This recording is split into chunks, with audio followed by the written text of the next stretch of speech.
أعوذ بالله من الشيطان الرجيم. بسم الله الرحمن الرحيم.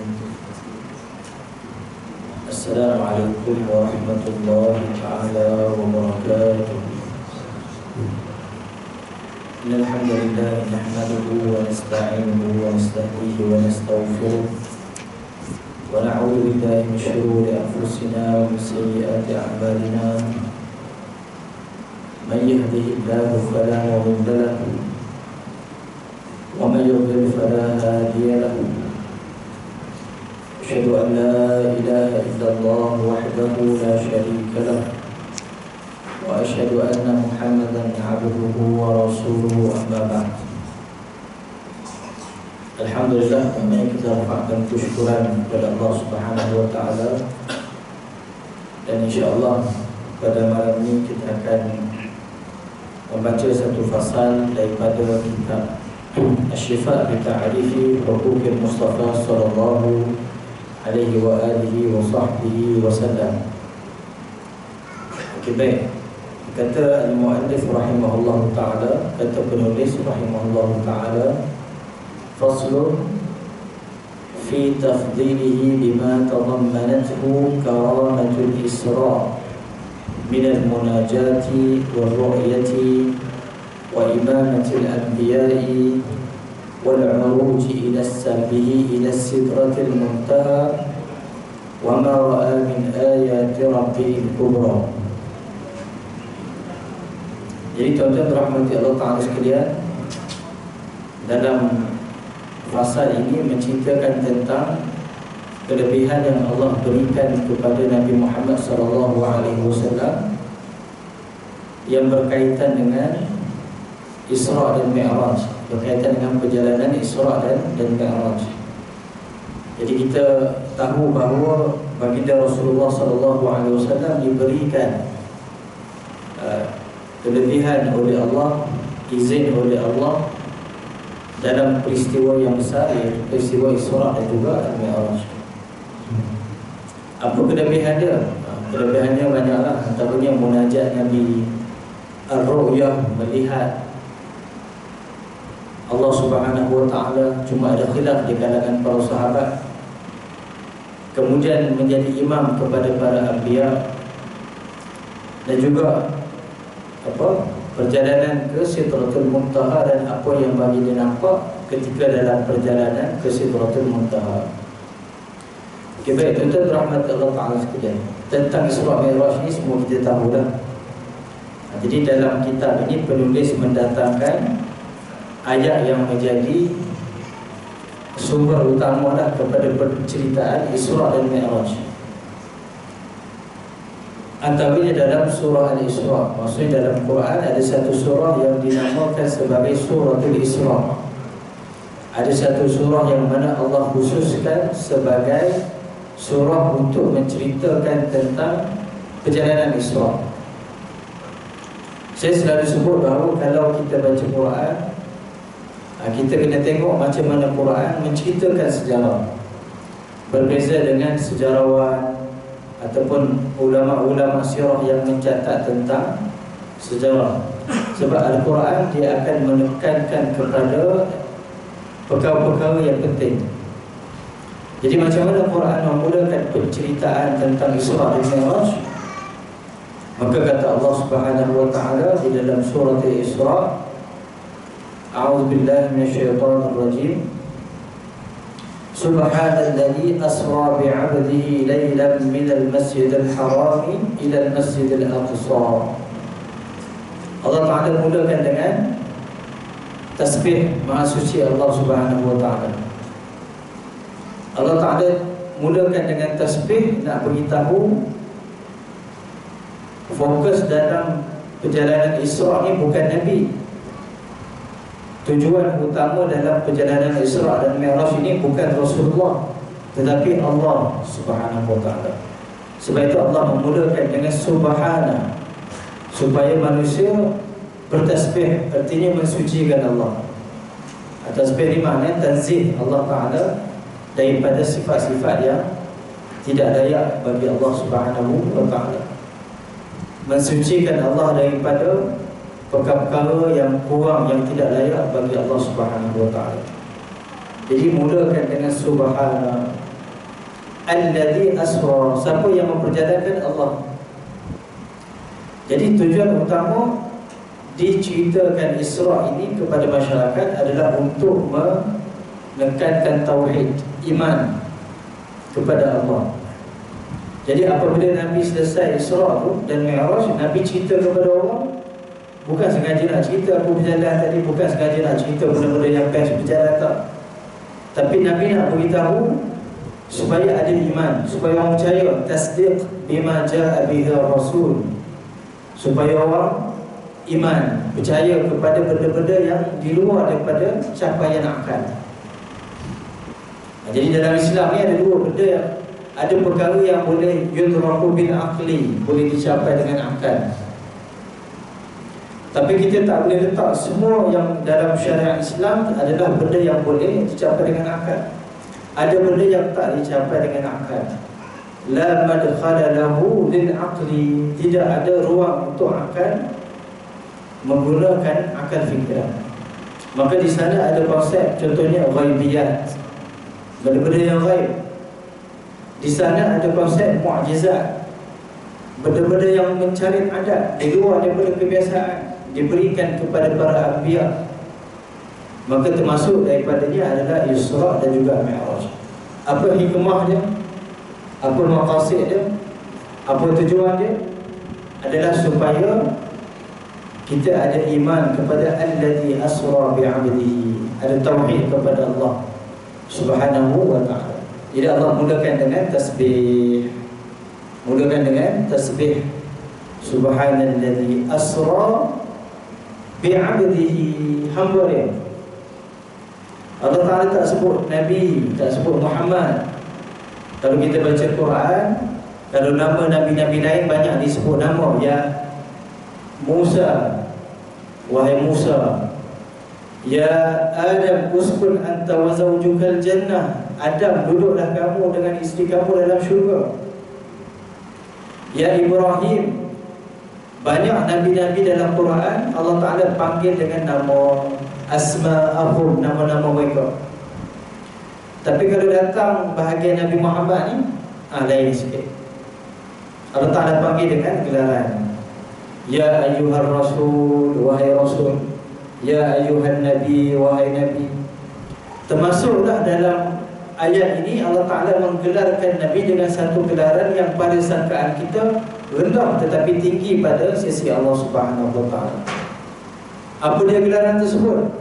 Alladhi asra bi'abdihi. Maksudnya gelaran itu adalah hamba Tuhan. Nisbah ni penting. Kereta pakcik saya, kereta apa? Kereta kancil kot. Kereta menteri, besar kot. Kereta menteri. Kopiah budak, kopiah budak je. Kopiah ulama, kopiah ulama. Contoh. Jadi menyandarkan sesuatu pada benda yang mulia adalah mulia. Hamba siapa? Hamba raja. Hamba raja. Hamba Allah menjadi mulia kerana penghambaan itu, ubudiyah itu disandarkan kepada Allah. Jadi apabila menggelarkan baginda sebagai abdihi, itu adalah tasyrifun lin Nabi sallallahu alaihi wasallam, kemuliaan kepada baginda Nabi sallallahu alaihi wa alihi wasallam. Cuma apabila berlaku benda ni ada khilaf, ada yang mendatangkan syubhat. Apa syubhat dia tuan-tuan? Syubhat ni maksudnya ada sangkaan jahat, ada kekeliruan. Apa dia? Antaranya hal kana al-isra birruhi am birruhi wal jasad. Jadi perjalanan Nabi itu dengan roh saja ke ataupun dengan jasad sekali? Jadi ada yang mempertikaikan Nabi, dia kata pandangan pertama, dia kata mimpi, Nabi mimpi. Sebab berlaku malam kan, jadi mimpi lah. Asra bi'abdihi lailan, pada waktu malam. Oh, boleh jadi Muhammad ni bermimpi. Itu yang pertama. Maksudnya kekeliruan yang pertama. Yang kedua dia kata apa? Dia kata Muhammad ni memang benar pergi kepada Aqsa. Perjalanan Muhammad itu hanya dengan roh. Jadi dia kata, yang kedua dia kata kana al-Isra' bir-ruh, dengan roh sahaja. Macam ni jawapan dia. Jadi sebahagian ulama jawab dengan ayat tu sendiri. Jadi apabila Allah Ta'ala sebut bi'abdihi, artinya dengan bijasadihi, dengan jasad Nabi SAW. Okay, baik. Kemudian antaranya yang diriwayatkan oleh Aisyah, bukan, antaranya maksudnya para ulama menggunakan ayat yang sama untuk mengisbatkan perjalanan itu berlaku dengan jasad. Okey, baik, kita balik kepada ayat tadi. Allazi asra bi'abdihi lailan minal masjidil haram, daripada masjidil haram dekat Mekah. Kalau kita pergi Mekah, dia ada kawasan haram, ada kawasan bukan haram. Jadi kawasan haram tu kita namakan sebagai Masjidil Haram ataupun Al-Haramul Makki. Sebab apa sebut haram? Sebab ada patah larang lah, ada benda-benda yang diharamkan. Apa dia? Contoh dia, tak boleh membunuh, tak boleh menumpahkan darah, tak boleh cabut dia punya tumbuhan, tak boleh berkahwin. Betul ke? Boleh berkahwin dekat tanah haram. Tapi ada beberapa patah larang, maka dinamakan Masjidil Haram.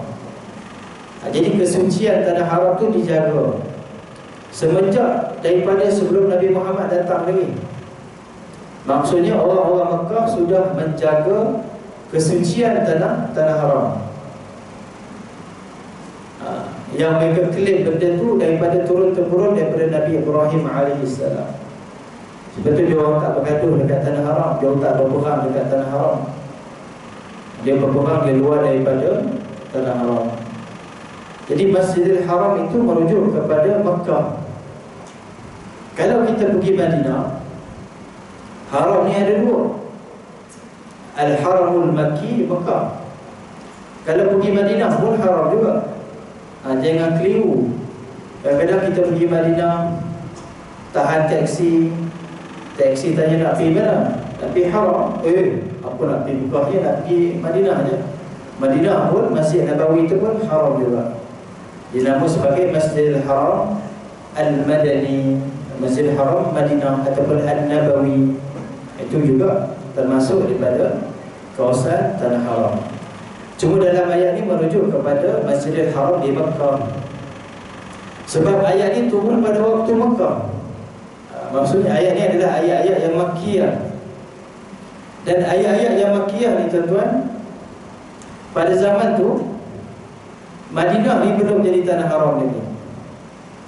Jadi maksudnya Nabi belum berhijrah dan belum dijadikan di Madinah tu, belum ada lagi Masjid Nabawi dan belum ada lagi tanah haram di Madinah. Jadi pada ayat itu pun hanya satu saja tanah haram dekat kawasan sana, iaitu di Mekah. Okay, baik. Daripada Masjidil Haram kepada Masjidil Aqsa, ini dua tanah haram. Nabi sebut dalam hadis, Nabi kata macam ni, la tushaddur rihal illa ila thalathati masajid. Nabi kata jangan bersungguh sangat nak berjalan ni. Kalau kita jenis kaki travel, ada tuan-tuan mungkin duit bencin, ada duit bencin nak travel lah kan. Yang baru-baru ni tak ada bencin lah. So yang lama-lama ni ada bencin nak travel. Jadi Nabi sebut, jangan, kalau kamu ni travel, suka ar-rihal, suka ar-rihlah, suka berjalan, la tushaddu, jangan bersungguh berjalan tu, illa, melainkan kata Nabi, ila thalathati masajid, dahulukan tiga masjid haram ni dulu. Masjidil Aqsa, Masjidil Haram, wa masjid hada, dan juga masjid Nabi SAW. Jadi kalau kita ada duit, kena dahulukan tempat ni lah. Bukan kata haram kalau tak pergi. Kalau tuan-tuan pergi Uzbekistan, pergi berjalan Turki, tak pergi Mekah, bukan sampai peringkat haram. Tapi ada benda tak kena dah tu, kena pergi dah juga transit ke buat umrah dekat Mekah dan juga Madinah. Sebab itu antara sunnah dalam ar-rihlah, dalam perjalanan. Okey, baik. Kemudian ini menunjukkan bahawa hubungan dia antara Masjidil Haram dengan Masjidil Aqsa. Apa kata Allah Ta'ala? Alladzi barakna hawlahu, yang kami berikan keberkatan di sekeliling Masjidil Haram, di Masjidil Aqsa. Berkat, apa makna berkat? Ziyadatul khair, ada berganda-ganda kebaikan, itu makna berkat. Kita nak ambil berkat, sikit-sikit nak ambil berkat, Allah nak ambil berkat. Berkat ni ada syarat dia. Yang pertama, syarat pertama, mesti berkat tu endorse oleh syarak. Tak ada tiba-tiba nak pergi ada berkat kan? Tak boleh. Mesti berkat tu ada endorse, diperakui oleh syarak. Contohnya majlis ilmu ada berkat. Sebab aku duduk sini nak ambil berkat majlis ilmu lah. Walaupun mengaji pun mungkin mengaji tak mengaji, tapi pada kuat ambil berkat. Contoh, apa lagi berkat? Benda-benda sunat. So sembahyang sunat, puasa sunat, tolong buat kebaikan, semua ni adalah berkat. Tak semesti benda-benda yang bersifat fizikal. Memang ada para sahabat Nabi di zaman Nabi yang mengambil berkat daripada asar Nabi SAW. Contoh, Nabi ambil sembahyang, ada sahabat pergi duduk tanda air kan, apa air titik daripada air wuduk Nabi tu, dia pergi ambil sikit. Sebab apa? Nak ambil keberkatan. Rambut Nabi nak ambil berkat. Itu nak zaman Nabi dulu ada lah. Zaman sekarang takkan tak boleh.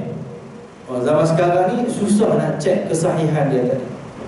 Kadang-kadang pameran dekat Turki kata rambut Nabi, pameran dekat sana pun kata rambut Nabi. Jadi benda-benda yang samar-samar ni, kata Nabi SAW, da'ma yaribuka illa ma la yaribu. Kita tinggalkan benda yang berkat juga, tapi sama-sama. Sebab kita tak ada alat untuk cek kepastian tadi. Boleh jadi orang nak buat bisnes, dia klaim dekat sini ada rambut Nabi, dekat sini. Kalau betul tak ada masalah.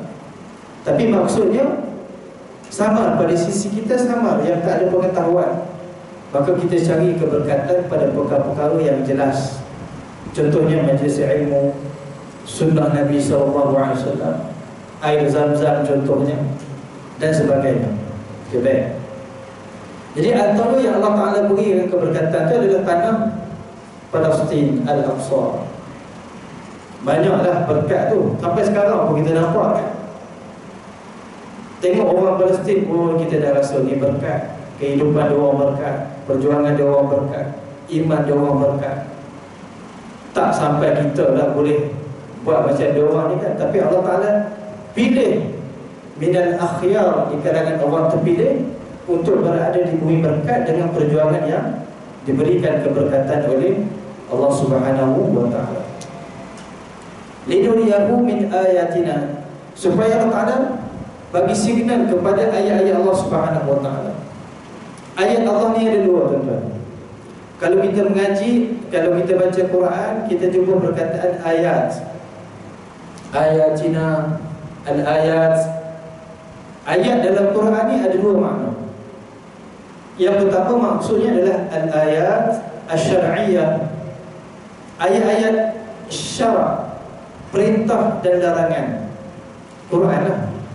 Kita baca wa aqimus shalah, dirikan salat, ayat Quran, ayat perintah. Wa atuz zakah, bayar zakat, ayat bersifat syar'iyyah, ada perintah. Apa lagi? Wala taqrabuz zina, jangan mendekati zina, ayat syar'iyyah, ada perintah. Jadi ayat ni yang pertama ayat syar'iyyah, ayat Quran. Ada orang masuk Islam sebab Quran.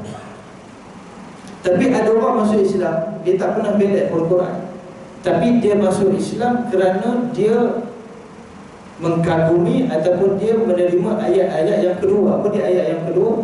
Al-ayat al-kauniyah, iaitu ayat-ayat yang bersifat ciptaan, kejadian, ciptaan. Contohnya badan manusia, sains, kejadian yang berlaku di Palestin, kejadian.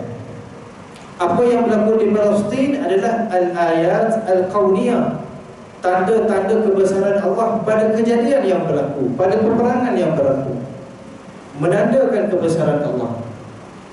Linuriyahu min ayatina. Akhirnya kita boleh nampak dalam ayat Isra ini macam mana kebesaran keberkatan Aqsa itu Allah Ta'ala perlihatkan dengan kejadian yang berlaku. Sebab itu tuan-tuan, kalau kita pergi Mekah Madinah, kita buka TV, pasang Quran. Kalau kita berjalan dengan orang bukan Islam ni, tak ada dalam Quran, mungkin dia ada tentang apa cerita haiwan ataupun apa air sungai dan sebagainya. Itu juga termasuk daripada kejadian Allah Subhanahu wa ta'ala, ayat-ayat Allah Subhanahu wa ta'ala. Jadi innahu huwa as-sami'ul basir. Dan Allah Subhanahu wa ta'ala maha melihat dan juga maha mendengar dan juga maha mengetahui.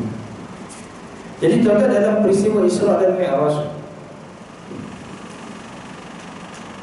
kebetulan dalam fasa ini dia cerita tentang Isra dan Mi'raj, kita dapat tengok yang pertamanya ialah al-i'tiraf bi qiyadati Muhammad sallallahu alaihi wasallam. Adanya pengiktirafan kepada kepimpinan Muhammad sallallahu alaihi wasallam. Cuba kita fikir bagi satu perkataan, sebab apa Nabi Muhammad datang?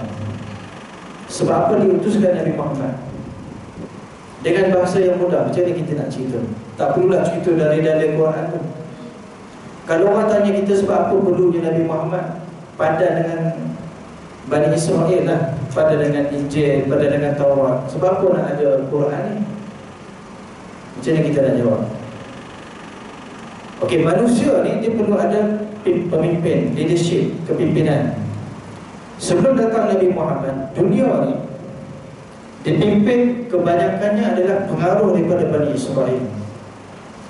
Dan Bani Israel ini Allah Ta'ala turunkan Nabi-Nabi kepada Bani Israel dengan setiap kitab pada setiap Nabi-Nabi Bani Israel. Mereka adalah leader of the world. Mereka adalah pemimpin dunia yang mempengaruhi dunia dengan kitab-kitab tadi. Kepandaian mereka, intelektualnya, teknologinya, mereka yang pegang. Tapi akhirnya berlaku kerosakan. Maka nak tukar ni, ada transisi kepimpinan. Berlaku transisi untuk Allah Ta'ala tukar transisi daripada Bani Israel yang telah rosak kepada Nabi Muhammad SAW. Sebab itu kalau kita baca surah Al-Baqarah, kita baca surah Al-Baqarah kan? Start daripada innal ladzina kafaru sawa'un 'alaihim mathaluhum kamathalil ladzi istawqada nara. Semua tu dah. Nanti bulan puasa ni kita baca baliklah kan, juz 1 semua lancar, juz 1 ni tak ada silap pun. Okey. Jadi kita duk baca juz 1 surah Al-Baqarah tu, cerita Bani Israel ke? Kita duduk fikir banyak sangat cerita Bani Israel ni. Kenapa tak cerita pasal Khadijah, duduk cerita pasal peperangan Badar ke? Kita kan Nabi Muhammad. Saja saya timbulkan soalan lah. Jadi kita kan umat Nabi Muhammad, sebab apa Allah tak cerita peperangan Badar ke, cerita hijrah ke kat situ ke? Cerita apa lagi yang berkaitan dengan Nabi Muhammad? Peperangan Uhud ke? Hijrah Nabi ke? Peristiwa bulan-bulan ke? Keadaan masyarakat ke? Sebab apa Allah Ta'ala duk cerita Bani Israel ni? Maka ulama letakkan satu perkataan. Apakah keyword, satu kata kunci untuk kita gambarkan surah Al-Baqarah? Maka kata para ulama, surah Baqarah itu antara kata kuncinya adalah al-istibdal, transisi kepimpinan. Hanya Allah Ta'ala nak beritahu ni, terima Muhammad ni. Sebelum Allah Ta'ala beritahu terima Muhammad ni, Allah Ta'ala kena cerita dulu rosak tak rosaknya Bani Israel. Lepas manusia dah hadam rosak mereka ni, sistemnya, pemikirannya, akhlaknya, sosialnya, ekonominya dah rosak. Jadi padahal memang kita kena terima kepimpinan Muhammad Nabi SAW. Jadi kat situ logik dia. Nak tackle manusia ni, nak suruh terima pimpinan baru ni, nak kena cerita dulu yang lama tu bermasalah. Jadi nak suruh manusia terima Muhammad, apatah lagi Nabi Muhammad ni daripada bangsa Arab, yang mana orang Yahudi ni biasa dia nampak bahasa Arab ni lekeh lah. Tak pandai duk sembah patung macam tu, ngaji pun tak pandai. Kita lelaki-lelaki kita pun tak sembah patung, kata Yahudi lah dekat Madinah. Lelaki-lelaki kita pun tak sembah patung. Ni orang Arab kita dah datang kat sini tengok kat Mekah tu dia sembah patung. Jadi orang Yahudi dan Nasrani ni menganggap orang Arab ni tak educated, tak ada intelektual, tak pandai. Tiba-tiba Allah Ta'ala lahirkan Nabi daripada dia orang. Macam mana nak tiba? Kita yang pandai ni, Yahudi lah, Yahudi yang rasa dia orang pandai ni, selama hidup dekat Madinah tu, duk pandang rendah pada masyarakat Arab, duk pandang dia orang ni tidak educated, tak pandai, sembah berhala dan sebagainya. Tiba-tiba Allah utuskan Muhammad Rasulullah daripada masyarakat Arab. Tuan bayangkan, susah nak terima. Jadi untuk terima benda ni, kena cerita dulu sejarah Bani Israel. Maka sama juga dalam peristiwa Al-Isra' dan Mi'raj, yang mana kalau kita baca, banyak juga cerita tentang Bani Israel. Sebahagian ulama' dia kata nama bagi surah Isra' ni, nama yang kedua adalah Suratu Bani Israel. Jadi antara nama lain kepada surah Isra' tu adalah surah Bani Israel. Jadi itu berulang dalam Quran, kan? Kita baca banyak Bani Israel sebab nak cerita benda tu lah. Nak cerita macam mana keperluan, kepentingan kepada transisi kepimpinan itu berlaku, mengiktiraf siyadah, qiyadah Muhammad ibn Abdullah Rasulullah sallallahu alaihi wa alihi wa sahbihi wasallam. Maka itulah yang berlaku dalam Isra' dan Mi'raj. Kalau kita baca dalam riwayat ini, Nabi sampai saja dekat atas, pakat duk sambut Nabi kan, marhaban bin nabiyyis salih wal akhis salih. Semua pakat duk sambut Nabi, selamat datang Nabi yang salih wal akhis salih. Melainkan Nabi Adam dan Nabi Ibrahim. Nabi Adam dan Nabi Ibrahim dia tak panggil akhis salih, dia panggil Al-Ibnu Salih, anakku yang salih. Mungkin dia panggilan kepada anak muda. Jadi semua mengiktiraf kepimpinan Nabi Muhammad sallallahu alaihi wa alihi wa sahbihi wasallam. Okay, baik. Itu tuan-tuan dan rahmati Allah Ta'ala sekalian, yang pertama. Yang kedua, apa kepentingan daripada peristiwa Isra' dan Mi'raj adalah tentang as-sabat 'ala al-iman. Untuk kita teguh di atas iman, akidah, dan teguh di atas iman. Tadi saya cerita bahawa iman kita ni diuji. Zaman sekarang adalah zaman orang menggunakan rasional. Jadi kadang-kadang dia tak terima Islam sebab dia tahu dalam Islam ni ada benda-benda yang pada pandangan dia tak logik. Pada pandangan dia tak logik.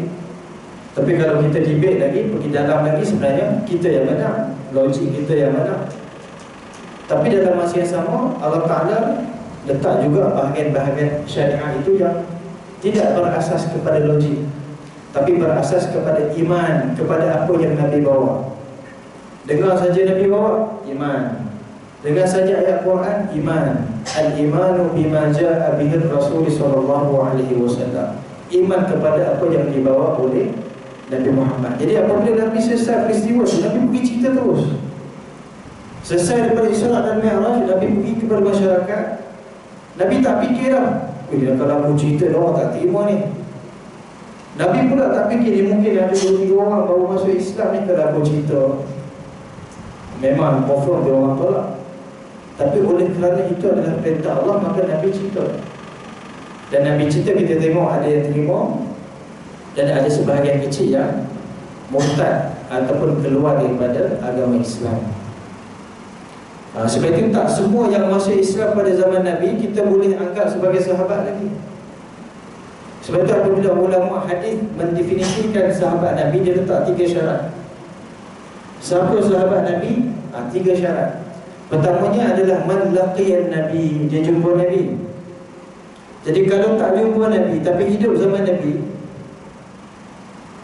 bukan sahabat.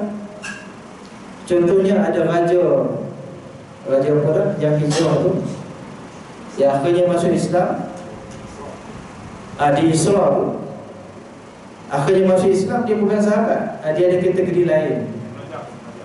Raja Najasyi. Akhirnya dia masuk Islam, tapi dia tak pernah berjumpa dengan Nabi, tak dianggap sebagai sahabat. Tapi dia Islam lah. Tapi dia bukan sahabat, sebab sahabat ni jumpa dengan Nabi. Jadi ulama letak definisi tu detail. Ulama tak sebut man ra'an Nabi, siapa yang nampak Nabi. Kalau tak, kesian lah sahabat-sahabat yang buta ni. Abdullah ibn Umi Maktum tak nampak Nabi, tapi sahabat.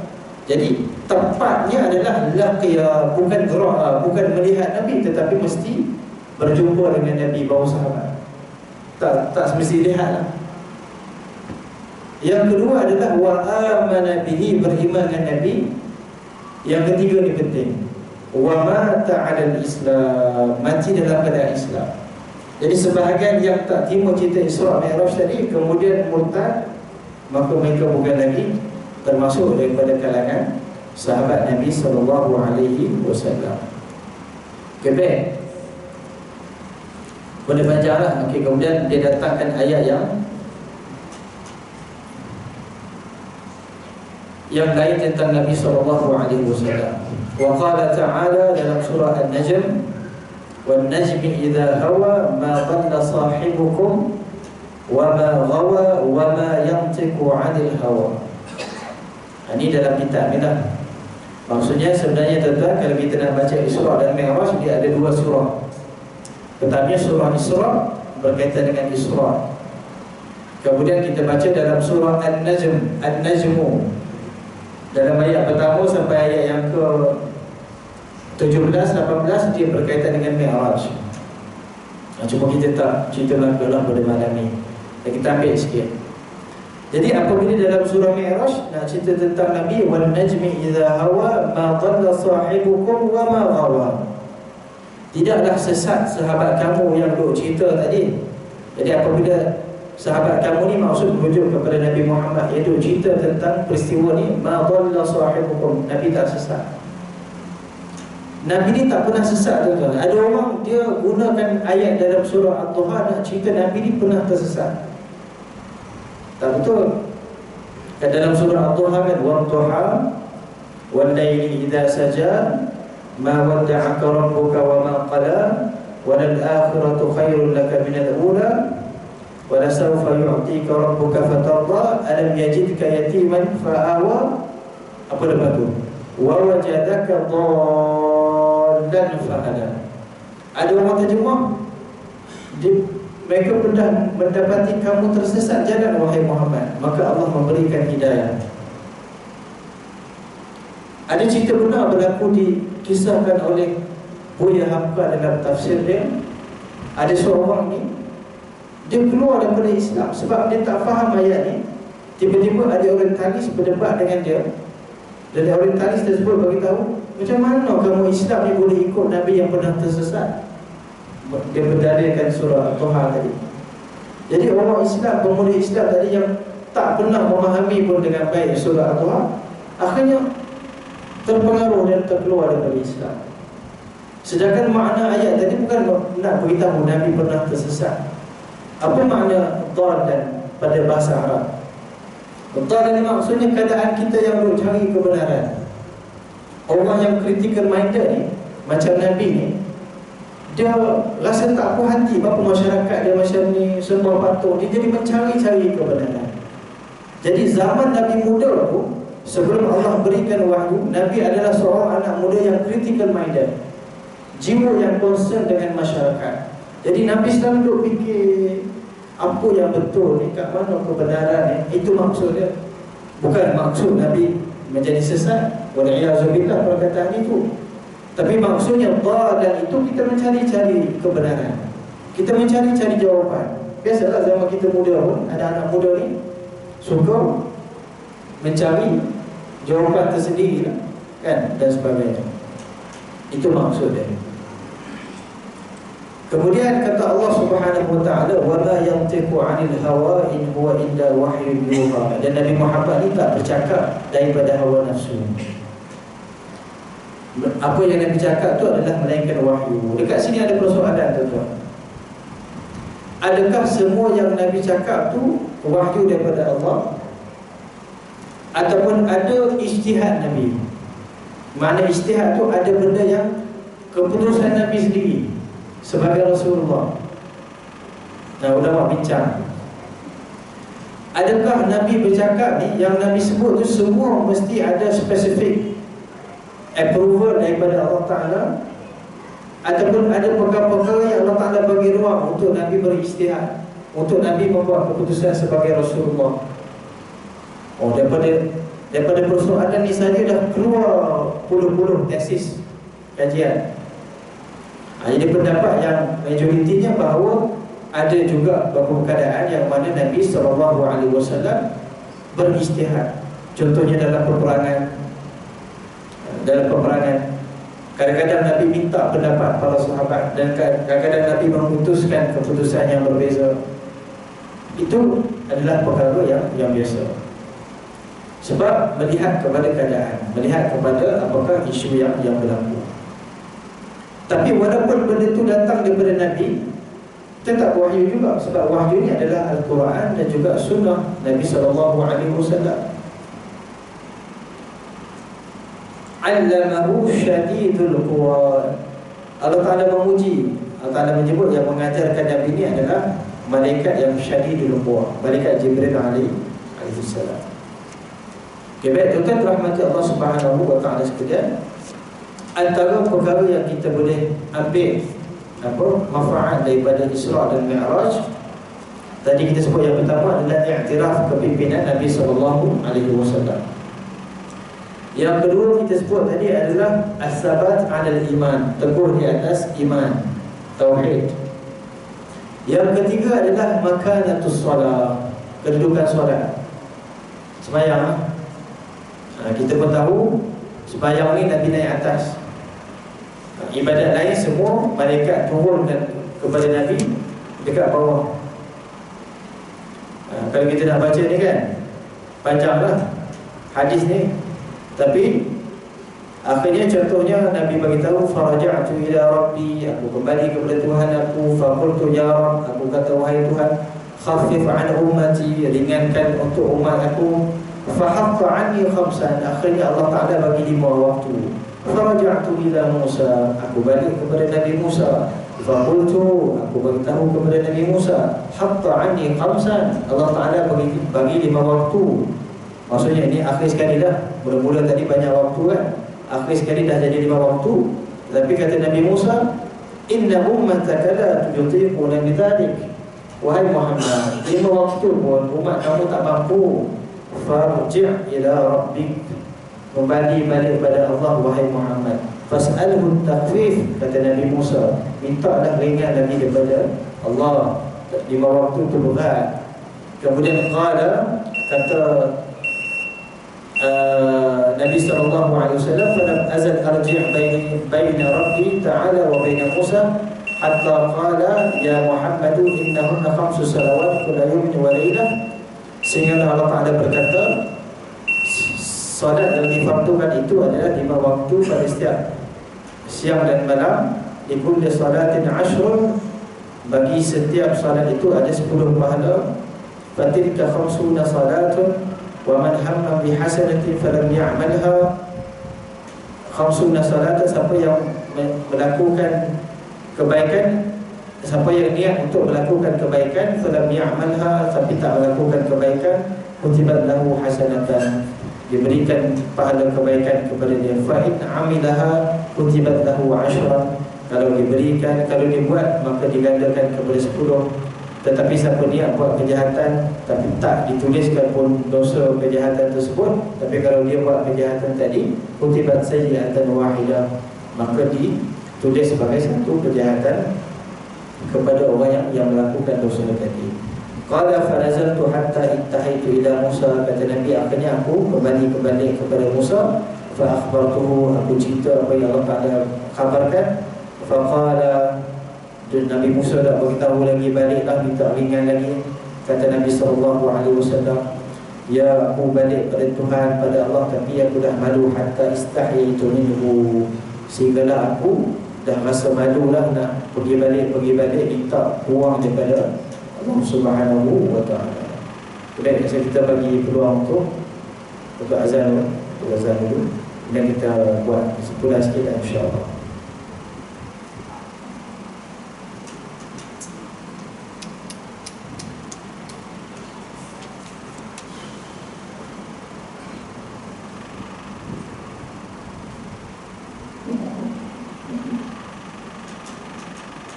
Allahu Akbar.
Sebagai kesimpulannya untuk fasal ini yang menerangkan tentang kelebihan yang Allah Ta'ala berikan kepada Nabi SAW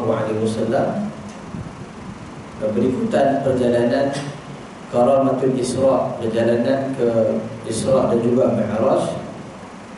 Antaranya adalah kita tahu peristiwa yang berlaku setelah Amul Huzun, tahun kesedihan. Jadi Nabi SAW sebelum berlakunya Isra' ni, Nabi berlaku dua kematian. Kematian bapa saudara Nabi dan juga kematian isteri Nabi SAW. Ini orang yang paling Nabi sayang. Khadijah antaranya orang yang paling Nabi sayang. Sehingga kalau ada apa-apa makanan lebih dan sebagainya, Nabi selalu minta untuk diberikan kepada kawan-kawan Khadijah. Maksudnya Nabi minta kalau ada makanan lebih, ada hadiah, okey, berikan kepada kawan-kawan Khadijah yang telah meninggal, kerana Nabi nak mengobati rindu kepada Khadijah. Sehingga Aisyah pun kita tahu cemburu dan sebagainya. Sebab Nabi kata tak boleh, sebab ini ruziqtu hubbaha, aku direzekikan cinta kepada Khadijah. Nabi itu terang, Nabi beritahu aku direzekikan memang terlalu cinta kepada Khadijah. Jadi apabila berlaku kewafatan ataupun kematian Khadijah, maka tahun tersebut dikira sebagai tahun kesedihan bagi Nabi SAW. Begitu juga berlaku kewafatan empat saudara Nabi. Jadi kita bayang Nabi boleh bertahan dekat Makkah selama 13 tahun tu. So antara sumbangannya adalah sumbangan daripada Abu Talib. Jadi benteng lah, ataupun kita kata kabel besar lah untuk berjalan dakwah dengan baik di Makkah. Walaupun banyak halangan, akhirnya Allah Ta'ala mentakdirkan kematian bapa saudara dia pula bukan dalam keadaan Islam, bukan dalam keadaan Islam. Jadi sebab itu turun ayat Quran, Allah Ta'ala sebut innaka la tahdi man ahbabta walakin Allah yahdi man yasha. Wahai Muhammad, kamu pun tak dapat nak berikan hidayah kepada orang yang kamu sayang, tetapi yang beri hidayah itu hanya milik Allah Subhanahu wa Ta'ala. Hidayah ni ada dua. Pertama, hidayatul irsyad. Hidayatul irsyad tu maksudnya hidayah bimbingan. Itu semua orang boleh buat. Kita pun boleh buat. Kita membimbing orang, kita berdakwah. Hidayatul irsyad. Kita ajak orang kepada Islam, itu hidayatul irsyad. Kita buat kerja-kerja dakwah, hidayatul irsyad. Tapi yang final dia, outcome yang paling akhir tu adalah hidayatul at-taufiq. Hidayah taufik ini hanya milik mutlak Allah Subhanahu wa Ta'ala. Jadi hatta Nabi pun tak boleh memutuskan. Nabi hanya boleh ajak bapa saudara dia, tapi akhirnya di keputusan Allah Ta'ala kepada kematian Abi Talib. Cuma ada pendapat yang mengatakan Nabi minta supaya diringankan azab kepada Abi Talib. Jadi kat sini ada juga persoalan, bolehkah kita istighfar kepada orang bukan Islam yang mati? Kan boleh tak? Orang bukan Islam yang meninggal, boleh tak kita minta ampun? Allah Ta'ala ampunlah dia, boleh tak? Soalan ke jawapan tu? Jawapan saya dulu pernah mengajar mu'allaf lah. Mu'allaf, mungkin pernah cerita dah, cerita balik lah. Saya dulu pernah mengajar mu'allaf. Antara soalan yang paling susah saya terima tu ialah ada seorang ni, dia masuk Islam dan tiap malam dia solat, dia menangis sebab mak ayah dia tak sempat kenal dan tak sempat masuk Islam. Mak ayah dia mati dah, meninggal. Jadi apabila dia terima Islam, dia tahu keindahan Islam, mesti dia sedih mak ayah dia tak sempat, tak berkesempatan masuk Islam. Dia tiap kali duduk sembahyang malam-malam pun takkan tak teringat dekat mak ayah. Apabila teringat, mesti nak doa dekat mak ayah. Nak doa apa? Mak ayah mati dalam keadaan tak Islam, mesti nak doa supaya dia orang masuk syurga ke Allah Ta'ala ampun. Tapi tak boleh. Allah Ta'ala sebut dalam Al-Quran apa, la tastaghfir lil musyrikin walau kanu ulil qurba. Ya ayuhan nabi, qul ya ayuhan nabi, wahai nabi, jangan minta ampun kepada lil musyrikin, kepada orang-orang musyrik, walau kanu ulil qurba, walaupun mereka adalah kerabat. Itu qan'i, keputusan tu jelas, clear, tak ada khilaf. Jadi itu berat juga.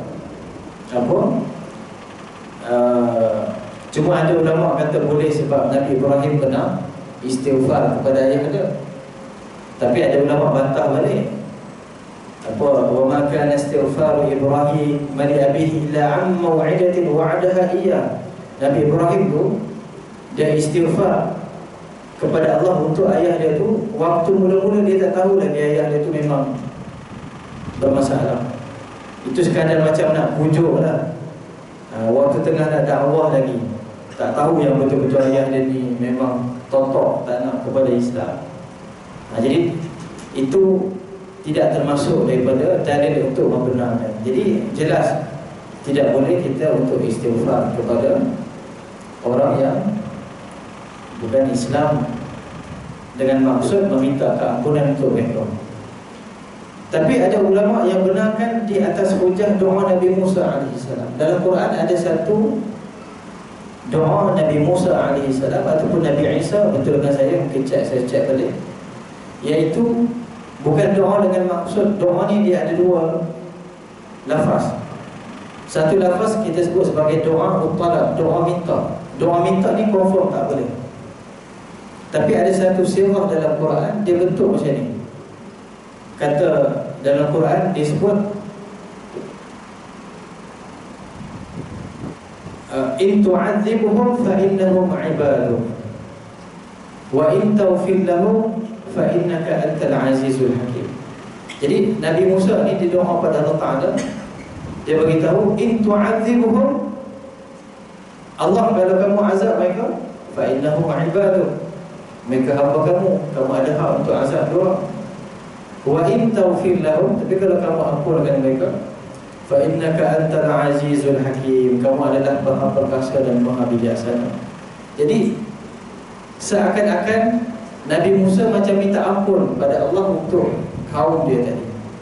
Tapi dia bukan dengan sirah minta ampun, cuma dia beritahu, ya Allah kalau kan azab dia orang pun okey, sebab kau ada hak untuk azab dia orang tak beriman. Tapi kalau kau ampunkan mereka, ya Allah, fa innaka antal azizul hakim, kamu Maha Perkasa dan Bijaksana. Saya tinggal kat situ lah. Tapi secara umumnya sepakat ulama tak boleh dengan, kalau sekiranya dengan lafaz doa tadi lah. Apa yang baik daripada Allah Subhanahu Wa Taala. Semoga ada sedikitlah apa yang kita boleh ambil manfaat pada pertemuan pada malam ni. Aku ma tasma'u wa astaghfirullah al-'azim li wa lakum. Wassalamualaikum warahmatullahi wabarakatuh. A'udzubillahi minasyaitonir rajim. Bismillahirrahmanirrahim. Allahumma rzuqna 'ilman nafi'a wa rizqan halalan thayyiban wa 'amalan mutaqabbalan. Wa sallallahu ala nabiyyina Muhammad wa ala alihi wa sahbihi wa baraka wa sallam. Walhamdulillahi rabbil alamin. Assalamualaikum warahmatullahi wabarakatuh.